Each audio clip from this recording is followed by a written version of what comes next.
তারপরে যারে শেষে এই মাছ আমি হুর কাটছি ওই জন্য এত মাছ ছাড়ি, আমার মাছ কোনোদিন একটা মাছ মরে না। আজকে এই গন্ডগোলের পরে তেন কাইলে আসর উত্তর আমার সম্পূর্ণ মাছটি মুইরা শুধু সাধু দিচ্ছে। আমি অন চেয়ারম্যানের কাছে, এমপির কাছে সুস্থ বিচার চাই। আমি একা ছিলাম, আমার জামাইরা খবর শুনি আমার বাপের বাড়ির একটা নাম্বার নাই, ওরা আমার ঘরের থেকে বাড়িতে দেয় না। পার্শ্ববর্তী এলা রিক্সা চালা, তারে আমরা ফোন করি আনাইছি যেন আমার একটু হাসপাতাল নে।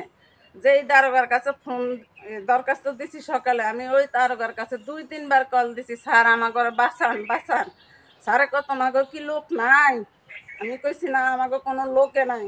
হেরা কেউ আইন হাসপাতালে ইয়াতে না পারিতেন না আয়নের কারণে আমরা দোকানদার আটকে ঘরে বেড়েছি। আমার খুব দিছে জানালা বেড়াত, ইয়ারা রড আনছে, শাবল আনছে। এরপরে যারে শেষ আনতে আমার বাবার বাড়ির নাম্বার না আমি কেউরও ভাইতেছি না। তারপর আমার মাঝারো মায়েরও ফোন করছি, তোরা কই? কমা বাড়ি। তো স্বামীনের আব্বু কই? হবাই নদীতে না ভাত খাই মা ঘুমাইছে। হিয়ারা জায়গায় যে আঙ্গর ওরা ফিডে লাশ করছে। এই কথার পরে যারা আমার মেয়ে আমার বাপের বাড়িতে আইছে, আয় আমার ভাই সবুজের কইছে তোর মতন সবুজ আগে আইছে। তারপর আমার জামাই আইছে, বোন আইছে, বনাই আইছে। আয়াদা সবুজে আমার ঘরে গাড়ি তুলেছে, গাড়ি তুলে গাড়ি ছাড়ছে, হিয়ারা বাইর দিচ্ছে। সেই জামাইরে পর্যন্ত আমার মামলা জড়াইছে। আমি জানি এটুক, যেহেতু ওরা গ্যাঞ্জাম হওয়ার পরে আমার ফোন নাম্বার আমার বোনেদের কাছে নাই। আমার এক চাচার কাছে ফোন দিছে, ফোন দিয়ে আমার কাছে খবর পৌঁছাইছে। পৌঁছানোর পর আমি বললাম যে আমার বোন আমার নাম্বার যেহেতু নাই, হ্যাঁ আমার এই চাচার নাম্বারে ফোন দিয়ে খবর দিল। হ্যাঁ গো কী সে পরিস্থিতি খুবই খারাপ। পরে আমি আসলাম একটা গাড়ি নিয়ে, গাড়ি এই বেরিয়ে থুয়ে নিচে দিয়ে এদিকে কেউ নাই, ওরা ঘরে সব শর্ট হয়ে রয়েছে।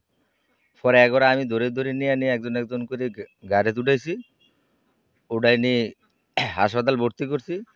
ভর্তি করার পরে এর পরের দিন আমি চেয়ারম্যানের কাছে গেলাম এদেরকে নিয়ে, যে ভাই দেখেন এই পরিস্থিতি। চেয়ারম্যান বলছে যে যেহেতু আপনার কথাতে আপনাকে বলছেন আর দরখাস্ত দিছে।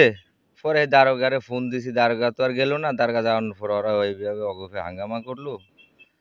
এখন আপনি কি করেন? তো চেয়ারম্যান সাহেব আবার আমার সামনে দারোগার কাছে ফোন দিল, আইসির কাছে ফোন দিল। ফোন দেওয়ার পরে চেয়ারম্যানে যা বলার দরকার বলল।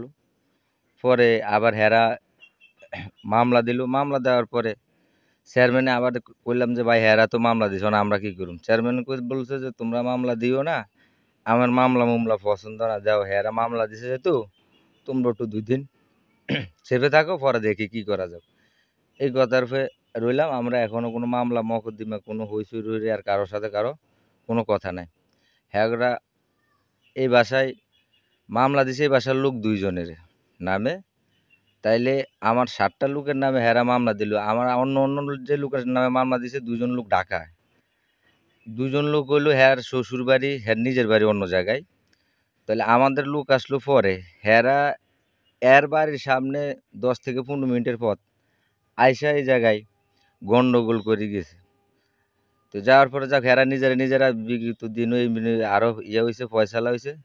এই জন্য আমরা আর মামলা মকদ্দমার মধ্যে গেলাম না, আমরা চেয়ারম্যানের কথায় রইলাম।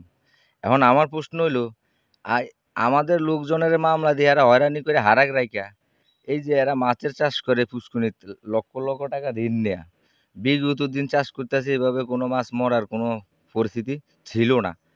এখন কালকেতে মাছ মরা স্টার্ট হইলো, এটার কারণটা এটার বিরুদ্ধে যদি কোনো বিষ না দেয় তাহলে তো এভাবে মাছ মরাটা কোনো মতেই সম্ভব না। তো রাত্রে আমি আমার কাছে ফোন দিল যে ভাই এই ঘটনা, আমাদের পুষ্কুনির মাছ তো সব মরে যেতেছে। আমি আসলাম, আমার লগে আরো 3-4 জন লোক ছিল। আইসা রাত্রের ব্যাপার তো ওই মোবাইলে লাইট মাইরা 4-5টা মাছের ছবি তুলে আমি গেছি গিয়া। পরে কইলাম সকালে মাছ মরলে আমারে কইেন, পরিস্থিতি কি দেখে আমি আসবো। আজ তো আপনি নিজে শুদ্ধ দেখলেন এই পরিস্থিতি। তো আমার কথা হলো চেয়ারম্যানের কাছে আমার এই একটা আবদার, যে এই বিচারটা, আর ওনারা গরিব মানুষ এই মাছ চাষবাস করে রাখা, লাখ লাখ টাকা ঋণ নেয়া, এখন এটার জন্য ওনারা একটু সুস্থ বিচার করে।